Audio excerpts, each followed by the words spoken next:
আসসালামু আলাইকুম। আমি সোনালী ব্যাংকের অ্যান্ড্রয়েড অ্যাপ যেটি রয়েছে সোনালী ই ওয়ালেট এটি নিয়ে এর আগে অনেক ভিডিও করেছি, আপনারা আমার এই চ্যানেলে দেখতে পারবেন। তো সোনালী ব্যাংকের সোনালী ই ওয়ালেট যে মোবাইল অ্যাপসটি রয়েছে এটি আসলে দেশের ভেতর থেকে এতদিন ব্যবহার করা যাচ্ছিল, কিন্তু রিসেন্টলি সোনালী ব্যাংক কর্তৃপক্ষ এটি দেশের বাইরের জন্য উন্মুক্ত করে দিয়েছে। আপনারা যারা দেশের বাইরে থাকেন, যারা প্রবাসী, তারা কিন্তু চাইলে সোনালী ই ওয়ালেট মোবাইল অ্যাপসটি আপনারা আপনাদের মোবাইলে ইনস্টল করতে পারেন। আগে যেটি বন্ধ ছিল, বাংলাদেশের বাইরে অন্যান্য দেশের জন্য এটি রেস্ট্রিক্টেড ছিল, কিন্তু এখন চাইলে আপনারা সেটি ইনস্টলও করতে পারেন এবং রেজিস্ট্রেশনও করতে পারেন।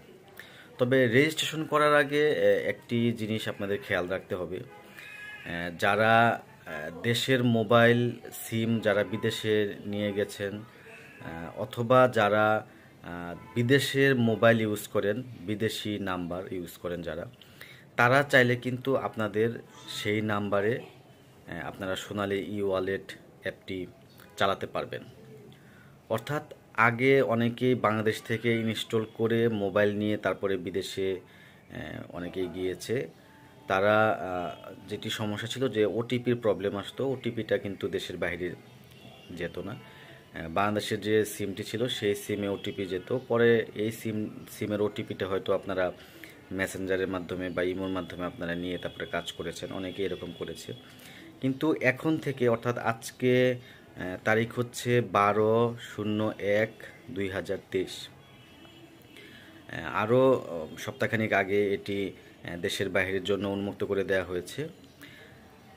আপনারা যে কাজটি করবেন সেটি হচ্ছে আপনারা আপনাদের অ্যাকাউন্টটি যে শাখায়, সেই শাখার ম্যানেজার বা কোনো কর্মকর্তার সাথে যোগাযোগ করবেন, অথবা আপনাদের দেশে কোনো পরিবারের লোকজন যারা আছে তাদের মাধ্যমেও শাখায় গিয়ে যোগাযোগ করতে পারেন।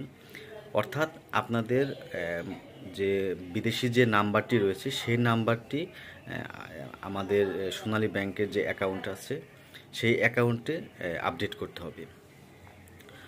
অর্থাৎ আপনারা যে নাম্বারটি ব্যবহার করেন, অর্থাৎ বিদেশি যে নাম্বারটি ব্যবহার করেন, সেই নাম্বারটি অ্যাকাউন্টে যদি আপডেট করেন, এরপরে আপনারা ওই নাম্বার দিয়েই আপনারা রেজিস্ট্রেশন করতে পারবেন। ঠিক আছে? এটি করার আগে আপনাদের যে জিনিসটি ব্যাংক শাখায় জানাতে হবে সেটি হচ্ছে আপনাদের কান্ট্রি কোডটা। যখন আপনারা মোবাইল নাম্বার সরবরাহ করবেন যে এই নাম্বারটি আমার অ্যাকাউন্টে আপডেট করে দেওয়া হোক, তখন আপনারা কান্ট্রি কোড এবং মোবাইল নাম্বার এই দুটি জিনিসই জানাবেন। অ্যাকাউন্টে যেটা করতে হবে যে অ্যাকাউন্টে আপডেট করার আগে প্রথমে 2টা শূন্য দিতে হবে, এরপরে আপনাদের কান্ট্রি কোড দিতে হবে, এরপরে মোবাইল নাম্বার দিতে হবে। অর্থাৎ 3টা পার্ট, 00, তারপরে কান্ট্রি কোড, এরপর হচ্ছে মোবাইল নাম্বার। এই 3টা পার্ট একসাথে করে তারপরে অ্যাকাউন্টে আপডেট করতে হবে। এটি হয়তো অনেকে ব্যাংকের অনেক কর্মকর্তা হয়তো নাও জানতে পারে।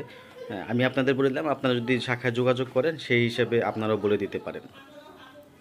ঠিক আছে? এইভাবে যদি ব্যাংকের অ্যাকাউন্টে আপডেট থাকে, এরপরে আপনারা মোবাইল দিয়ে ই ওয়ালেট ইনস্টল করবেন এবং এরপরে রেজিস্ট্রেশন বাটনে ক্লিক করে আপনারা নাম, অ্যাকাউন্ট নাম্বার, তারপরে এনআইডি, এরপরে মোবাইল নাম্বার, জন্ম তারিখ, যা যা তথ্য লাগে আর কি, এবং 6 সংখ্যার পিন নাম্বার দিতে হয়। এগুলো দিয়ে রেজিস্ট্রেশন করলেই আপনাদের ওটিপি আসবে। এরপর শাখায় আরেকবার একটু যোগাযোগ করবেন, যোগাযোগ করে আপনারা অ্যাপ্রুভ করিয়ে নেবেন। এরপর আপনারা আপনাদের যে দেশে থাকেন না সেই দেশে বসে আপনারা সোনালী ই ওয়ালেট নিশ্চিন্তে চালাতে পারবেন। এটি দিয়ে আপনারা কিন্তু যে কোনো সময় আপনারা ব্যালেন্স চেক করতে পারবেন, যে আপনার অ্যাকাউন্টে কত টাকা ঢুকতেছে, এরকম ট্রানজ্যাকশনগুলো দেখতে পারবেন। লাস্ট 10টা ট্রানজ্যাকশন দেখা যায়। এরপর আপনারা চাইলে আপনাদের অ্যাকাউন্ট থেকে অন্য সোনালী ব্যাংকের যে কোনো অ্যাকাউন্টে কিন্তু যখন তখন আপনারা টাকা পাঠাতে পারবেন।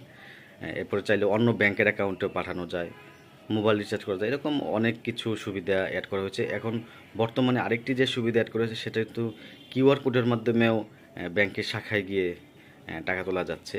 এখানে কোনো চেক বই, ডেবিট কার্ড কোনো কিচ্ছু লাগতেছে না। এটা অবশ্য যারা বাংলাদেশে আছে তাদের জন্য এটা করা হয়েছে। যাই হোক, তাহলে বিদেশে যারা আছেন তাদের জন্য সোনালী ই ওয়ালেট উন্মুক্ত করে দেওয়া হয়েছে এবং আপনারা এভাবে অ্যাকাউন্টে মোবাইল নাম্বারটা আপডেট করিয়ে নেবেন, এরপরে ইনস্টল করবেন এবং রেজিস্ট্রেশন করে ব্যবহার করবেন।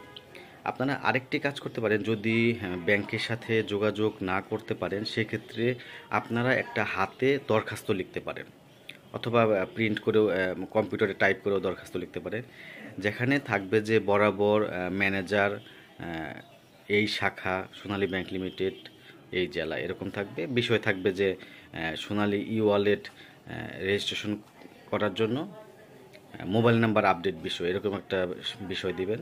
এরপর যে আমি আপনার শাখার গ্রাহক, আমার অ্যাকাউন্ট নাম্বার এত, আমি সোনালী ই ওয়ালেটটা ব্যবহার করব, তো আমার নাম্বারটা এই নাম্বারে যেন আপডেট করে দেওয়া হয় এই নাম্বারটা।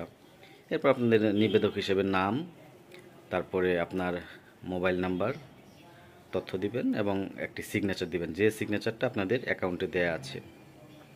এটি দিয়ে আপনারা চাইলে মেল করতে পারেন। ঠিক আছে, মেল করলে অনেক সময় কাজ হয়, কারণ মেল এখন সবাই মেল দেখে। এটি হচ্ছে নিরাপদ যদি যোগাযোগ না করতে পারেন, আর যোগাযোগ যদি করতে পারেন তাহলে তো ভালোই হয়। আবার চাইলে আপনারা মেল করেও তারপরেও যোগাযোগ করতে পারেন, তাহলে কাজটি আরও মানে সুবিধা হবে আর কি। খুব সহজেই আপনারা এটি অ্যাপ্রুভ করে নিতে পারবেন। তো এই হলো আজকের ভিডিও। আশা করব ভিডিওটি যারা প্রবাসে আছেন তাদের অনেক কাজে লাগবে। আরেকটা বিষয় একটু জানিয়ে রাখি যে আপনারা সোনালী ব্যাংকের অ্যাকাউন্টে এখন শুধু এনআইডি দিয়েই কিন্তু সোনালী ওয়ালেট ব্যবহার করা যায়, পাসপোর্টটা এখনও করা হয়নি। এনআইডি নাম্বার যদি থাকে, সেটি যদি না থাকে তাহলে সেটিও আপডেট করে নিতে হবে। অর্থাৎ আপনারা যখন অ্যাপ্লিকেশন দিবেন তখন সাথে এনআইডির একটা ফটোকপি দিয়ে দিতে পারেন, তাহলে আরও সুবিধা হবে। যদি কোনো সমস্যা থাকে সোনালী ই ওয়ালেট বিষয়ে তাহলে আমাকে কমেন্টস করতে পারেন। ভিডিওটি ভালো লাগলে লাইক করবেন এবং শেয়ার করে টাইমলাইনে রেখে দিবেন, আর অবশ্যই সাবস্ক্রাইব করবেন। ধন্যবাদ সবাইকে। আসসালামু আলাইকুম।